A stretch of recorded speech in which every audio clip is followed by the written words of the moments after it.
Hello, everyone. It's Jonathan Corrie from Precursive. Welcome along to our latest podcast. I'm delighted today to be joined by Richard Cardwell from Infosys. Welcome along, Richard. Thank you so much for having me. Oh, no, you're welcome. And as I said just before we started, you're definitely best dressed on this particular show thus far. I had a chap on here, Nick Mehta, who's the CEO of Gainsight, who was in his PJs because it was 8 o'clock in the morning with his Steelers top on. So thanks for coming on.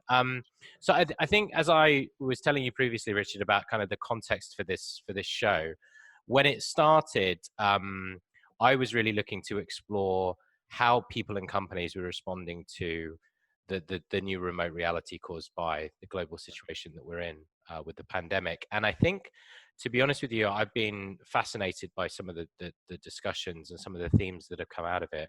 I was just listening back to actually a podcast that I was on with Adam Joseph from Gainsight, where that was back in May, and we were talking about this new remote reality. And it's now September, and I'm still in my kitchen, and we're all still working and living in this very different world. So I kind of think that it's kind of moved on to this idea of a new reality, and therefore, across industries, there's a lot of change happening. One of the things I think is consistent, though, is that everyone is very, very kind of laser focused on how they can help their customers realize value more quickly. And doing that in such a way that is going to help with the retention and growth of those relationships. One of the things we talk about is this idea of customers for life. So I'm delighted that you've taken the time to join us, because I think we can explore a number of the themes in and around that. But as we get started, it'd be great to get a little bit of an introduction to yourself. Can you tell us a little bit about yourself, your role, a bit about Infosys, for example? That would be great, a good starting point. Sure. I'm Vice President, Head of Delivery, and I'm responsible for our Technology and Innovation Hub and our U.S. Education Center in the Midwest in the U.S. And I help drive the consumption of various technology services across a wide array of industry verticals, particularly in the areas of cyber defense, data and analytics, cloud, and software testing, to name a few. Okay. Infosys is a company that's corporately based in Bangalore, India, but we operate in 45 countries around the world. We have about 225,000 plus employees. Mm-hmm. And we are a services organization through and through. Originally built much of our business model around business process outsourcing, right? Yep. And then shepherded in a new era for digital services. And we also provide consulting and some other IT solutions as well.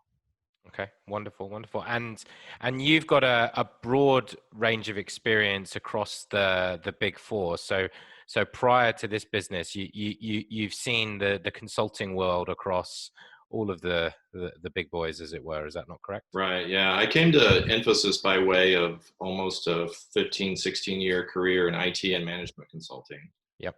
Particularly within the insurance and financial services sector. And okay. Yep, like you mentioned, it's with some of the largest, most respected brands in the industry. And much of my focus was really leading multidisciplinary teams that really aimed at bringing to life strategic initiatives from target operating models, global operating models, and aligning people and business capabilities and processes to execute more successfully and help our clients strengthen, their market competitiveness. Yeah, absolutely. I bet there's some fierce target operating model work been going on in the last 6 months, right? Right. That's for sure. Cool. Well, thank you. That's nice context. Where do you live, by the way? Where's home for you? I live in Indianapolis, Indiana. So that's where I work as well. We have a downtown office location that is our tech hub. And then just west of the city, about 20 minutes, is our U.S. Education Center. Yeah, and there's a tiny car race that goes on there, every so often, right? Just small. It's just a small. Indianapolis 500. That's right. Yeah, absolutely. Fernando Alonso, the F1 driver, finding out just how hard it is to go round in circles for 220 miles an hour. He said it's pretty tough. So in your organization, I think have you got circa 150 people in Yeah, in so your I team? oversee our Midwest region, Yep. which is about 150 clients, Okay. and Yep. under who supports those clients is about 3,400 people. 3,400 people. Yes. Wow. Okay. All right. Interesting. So big group. And how have you and your team been adapting to this new remote reality that we're finding ourselves in? Yeah, so it's sort of an interesting live business case, if you will. Instead of Yep. reading it in history books or in some business case in B school somewhere, we're sort of living and breathing it real time and having to make real time decisions. But Mm. what was really fascinating, I think, about what our organization does, because we in operations across the world, we have tens of thousands of people that sit on a campus and work, right? So Right. 10, 20, 30,000 people at a time. In the US, we have about 22,000 people that work for Infosys. So we virtually, in a matter of weeks, managed to create a 98% virtual workforce. Hmm. So everyone, right, secluded in their homes, and figure out really what is now what should be a clear set of priorities and how we're going to manage the business and how we're going to manage our client relationships. And that really upped the level of empathy and human connection, right, on both sides, from internal, how we interact with our employees and as well as with our clients, Hmm. which also allowed for more trust on both sides. And now we seem to be really tracking on communicating two key priorities.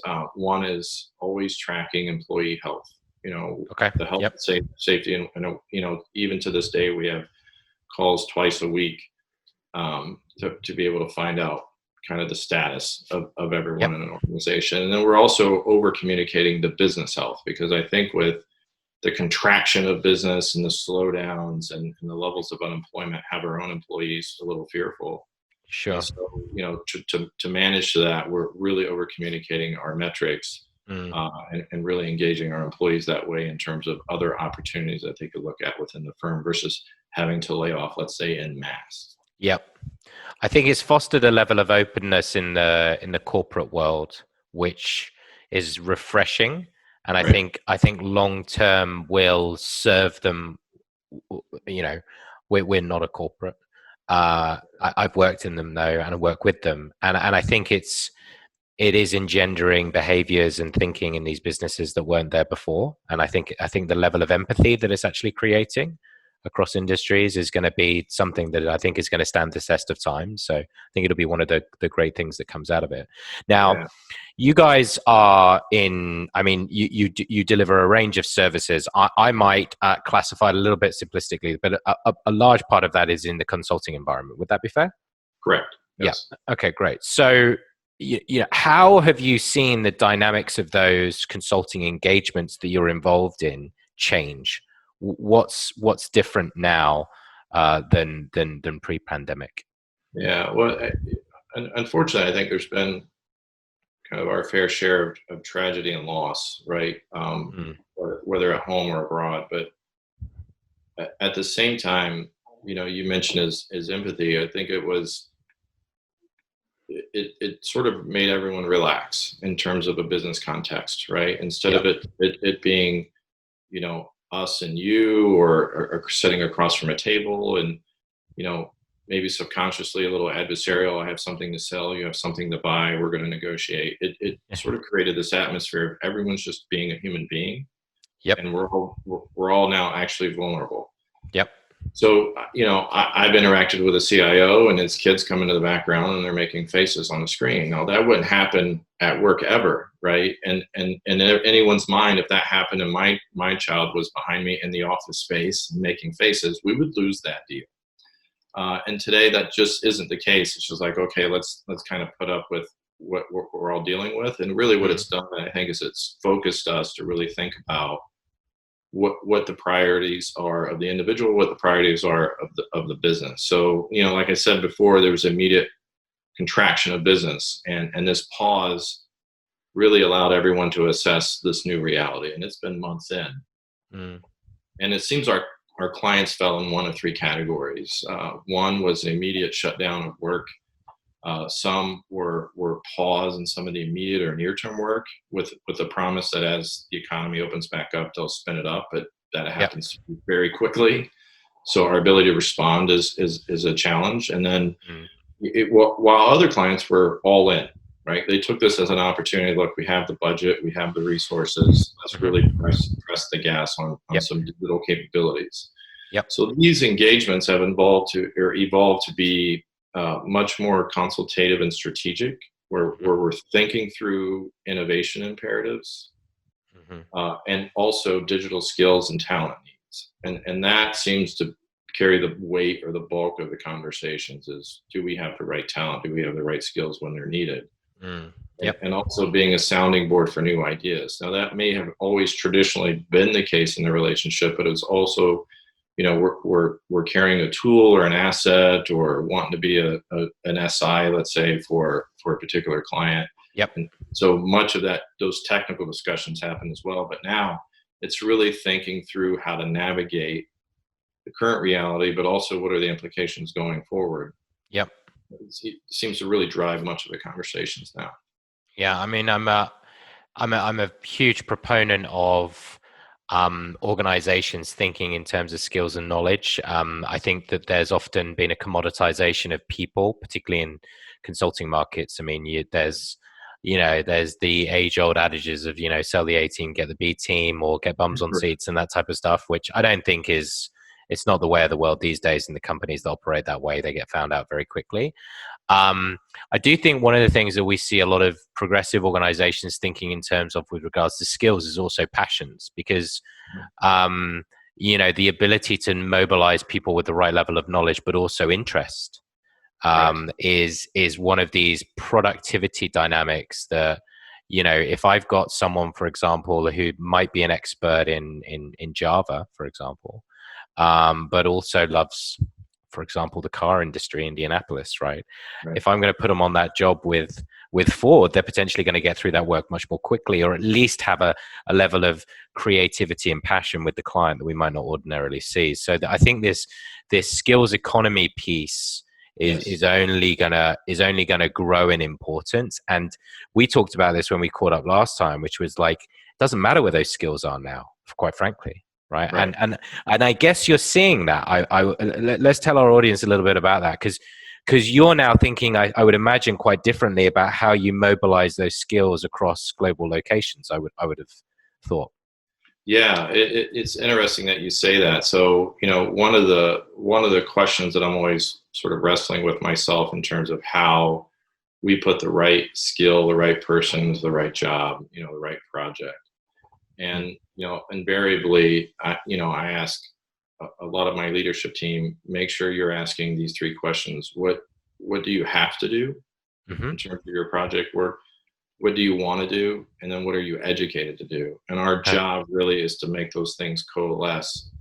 And so that way they're on the right project, doing the right things in the right industry that, like you said, that they're passionate about. And what we've done, and this has sort of been an evolution of what we're trying to do, just because of the nature of software and technology is changing so much, and skills are eroding so much faster. We're in this sort of Moore's law that technology's evolving so quickly, but your skills erode even faster, right? So your shelf life of your skills maybe 18 to 24 months, and then you're having to reskill or new skill or upskill. Yep. Those things said, we really are trying to create a marketplace for our employees internally, so they can actually look across the projects that are available and programs that are available and say, yeah, I want to go do that.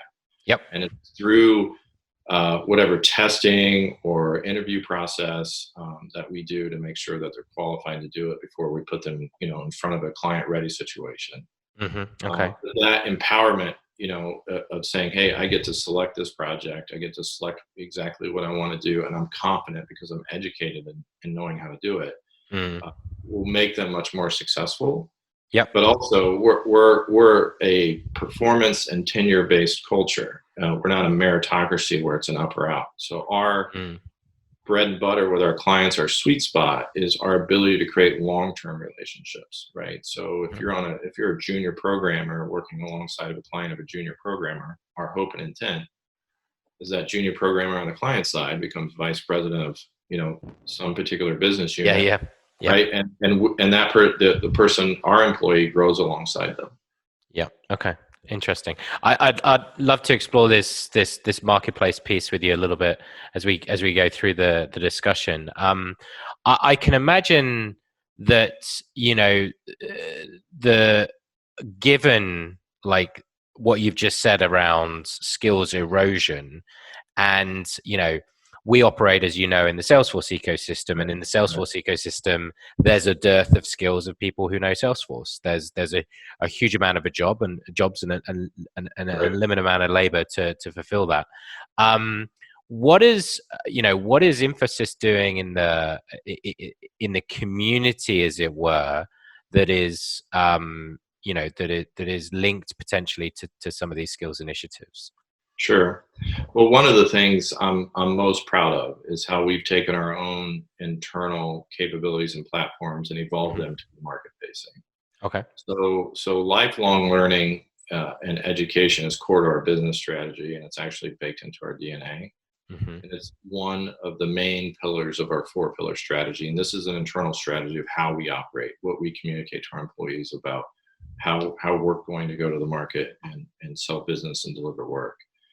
And to address our part of the economic crisis and unemployment, we've created a reskill and restart initiative. And this is where we're bringing our learning platform that we call Infosys Wingspan.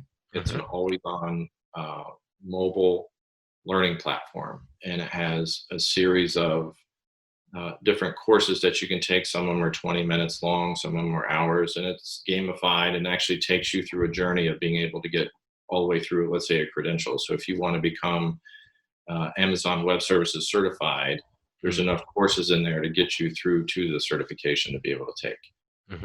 And so we're leading a consortium of other organizations such as Pymetrics, Mera America, Perscalis, Reviture, and Wazoo. And with our platform sort of as the backbone of that, we're connecting employees and employers outside of even the tech ecosystem. It could be manufacturing, it could be in healthcare, life sciences, could be in insurance. So we're providing that necessary training for job seekers, and our hope is that it achieves new pathways for talent, especially unemployed individuals from traditional jobs that they may have had or currently have across various industries and work streams, and really evolve them to work in digital and operation jobs. They're more future led. Okay, interesting. And how would people listening to this, or certainly when we promote this, how could we raise awareness around people finding out about this, applying for it, or whatever maybe the processes are around that? Is there? Sure. Yeah. You simply go to we're demoing this and putting it into key markets, and then eventually it'll be opened up. But right now, anyone can actually download Infosys Wingspan on your mobile phone and start taking courses. So that's one place to go. The other is just go to our website and search for one of two applications. One is called Lex, Lex, or Wingspan. But both will be. All right, great. Well, we'll make sure that we stick that on everything that we talk about around this. I think that'd be great for everyone concerned. So, we're going to turn now to an area that I am passionate about, which is the evolution of the consulting market, and everything in and around that industry. So, you, as you said, 16 years, I think you said. Yes, that's right. 16 years young. But a wallflower you are, Richard. So talk to us about, what are some of the key evolutionary steps that you've seen in your career in consulting? What are some of the things that you've seen? In my earlier, now this is 2005. Okay. Right. So this prior to the iPhone being invented. Yep. Yeah. In the earlier days of my career, it was sort of this typical playbook of companies choosing between investing in human capital. Operational performance or process improvement, let's say, or technology enhancements. And then the next fiscal year, they choose one of the remaining two, and then so on, right? That's true. I remember. Every 3 years, so they're just repeating that cycle. And it turned out you can't move that slow. And clients started to sign up for really large-scale transformations to really impact the balance sheet all at once. So Mm-hmm. more risk was undertaken, careers were made, and careers were put to the graveyard based on that Yep. level of risk they signed up for. And then came these early sort of digital capabilities that use computer telephony integration. Let's say it's its backbone. Mm-hmm. Yep. And it was thought of then as like unified communications, which Yep. were really digital in nature before we called them digital. But it didn't matter what they were. It was just a new way of interacting with the customer. And these are things as simple as chat and text alerts and videos and so on. Mm-hmm. And then when they became a little more mature, it really started driving changes at the C-suite level, right? By adding CMOs and chief data officers and CTOs, et cetera. And then now these large-scale transformations are sort of moved from signing up to a lot of risk to doing more micro transformations. So companies are still transforming. They're just doing it in pockets with various sets of digital technologies. Yep. In hopes of one day of being able to string those together. Right. So, and that's either through taking a capability and going very, very thin across the organization, or finding a particular business unit vertical within your organization and then going incredibly deep with a single capability. Yep. Okay. And what that's done, I think there's sort of this strategy overarching, and then it sort of breaks when you start going deeper into the organization, because companies by and large are still siloed, right? And their ability to capture data and customer data is still kind of very siloed. So somewhere along the line, that strategic consulting roadmap, journey map, it still happens. It just happens more in pockets versus, let's say, a client and a client partner locking arms and saying, let's go on this 3-year journey, right? Yeah. It's just constantly changing, constantly evolving, just so more or less doing it in pockets. Yeah. Yeah. I mean, I think that the days of the kind of, the 24-month project and here's the report at the end of it, and Right. it is long gone. But at the same time, I think that there's a change in expectations on the part of the client on like this speed to value, time to value, time to automation. These are all things that we hear and observe constantly across all of the companies that we work with, which is what they're striving for. And I think that companies now are sort of rethinking, like, what's that first moment of value going to be for the customer? And actually, how do we get to some form of that more quickly? And then be thinking about the second iteration and the third iteration of that. And so I think that, that micro transformation that you talked about is a version of that.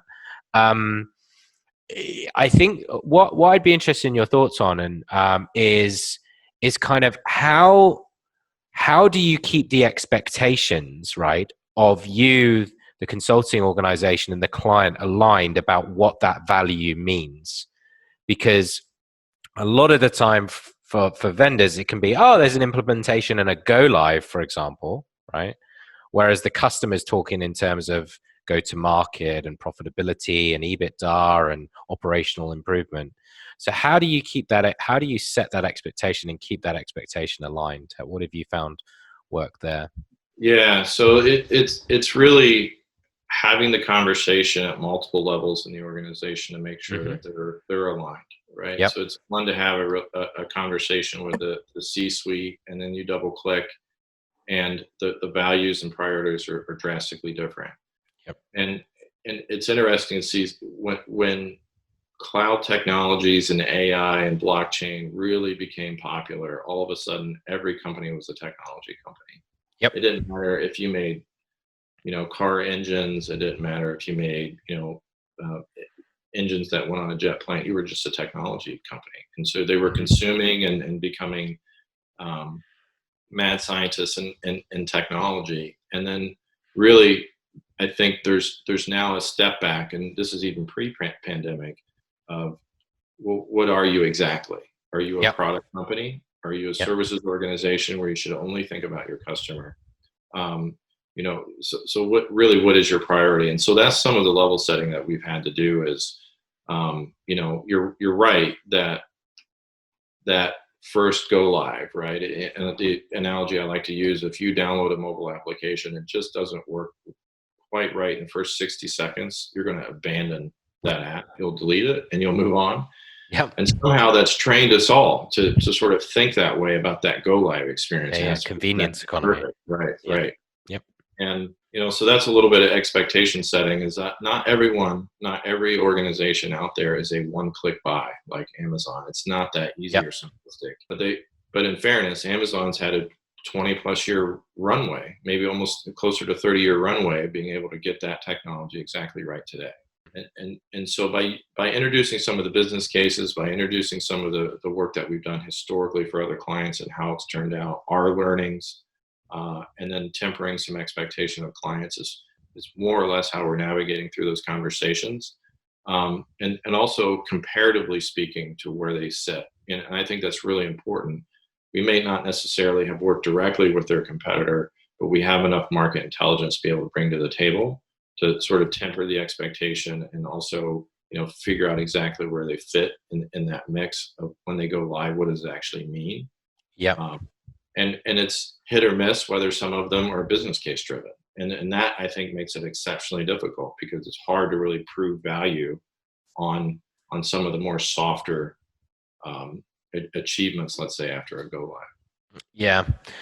I think that element of the consumerism, the consumer environment influencing the B2B markets, exactly as you said, of like, if you get your hands on something and it isn't effortless in like that first experience, then people disengage, which is really dangerous in a way, right? It's really dangerous because you may be talking about very, very complex business processes and change that isn't designed to be anywhere near. My wife gets bottles of wine ordered through Deliveroo to our house, right? And I think that convenience economy mindset in the B2B space, that's kind of why I was interested in the expectation setting, because like you almost, I guess what I'm hearing is you kind of almost need the client to buy into, like, if we are going to drive this type of change, are we aligned that there's going to be some speed bumps and we need to persevere on this almost?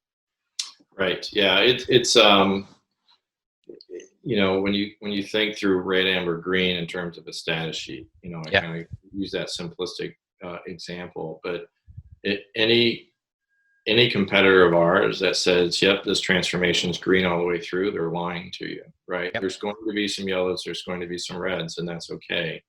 And it shouldn't be looked at as failure. So, luckily, since I would say the last 4 or 5 years, this fail fast, fail early sort of concept for us to be able to say the word failure in front of the client is actually a good thing. And there's a lot of learnings that could have from it. And it's also some aha moments. Maybe some areas of the organization that you need to either trim the fat in terms of some of the processes. You need to automate more in some other areas. Maybe you don't need to operate in the geographies that you operate. So it really starts challenging those other questions as well. Yeah, great. Final couple of things. Really great conversation. I've enjoyed it. So thank you. So we work with a lot of organizations that are tech businesses that are developing services capabilities. So it's interesting that you talked about, are you a product company or are you services companies? I mean, a lot of them are product companies, but when they sell, there is a services engagement. And that's what they use our technology for, is for that, managing those professional services engagements more effectively and with a greater focus on client experience. So for those organizations that are looking to develop this professional services capability, you've been in the industry 16 years, you work in a huge organization, you've worked at the Big Four, you've seen a lot of things. What advice would you have for our listeners and our viewers around what are some of the key components for operational effectiveness in consulting, the mechanics of consulting, if you will? Right. Operational effectiveness to me is really your organization trying to perform their activities more efficiently, effectively, more, let's say, than your rivals. And I think we're entering this age where it needs to be, I can kind of distill it down into 3 or 4 areas. Simplicity. It needs to be an intuitive and effective services with the customer always in mind. Mhm. Immediacy, so the ability to use data for faster decision making, but also immediacy in terms of your ability as a provider to, let's say, respond to needs. Yep. um, and alignment, right? So people, process, technology on both sides really need to be aligned so that that way it always stays lean, right? And you sort of keep thinking, keep iterating through how do we make us lean and as nimble and responsive as possible. Mhm. And the last one, I think it's probably the most important because this sort of gets lost, but empowerment of leadership across the value chain. So you Mhm. have to trust your leaders and know that they have the good or the intent of the relationship in mind always. Mm. And obviously there's other mechanisms to reinforce that, but that I think those four would probably be the most important in my mind. Wonderful. Brilliant. I think that's a great one to finish on. I mean, I think there's some, the art of consulting is getting in front of the client and being creative, right? And the science of it is the internal mechanisms and making them as simplistic and elegant as possible, right? To help Right. you scale. Right. So a huge fan of those ideas and sensibilities. Thank you ever so much for coming on, Richard. It's much appreciated. Yep. Appreciate Um, and again, I think you're the winner of not just Insight Awards, but Best Dressed. So it. stay safe in Indianapolis. All right. Take care, my All, friend. all the best. Thanks. Thank you, sir.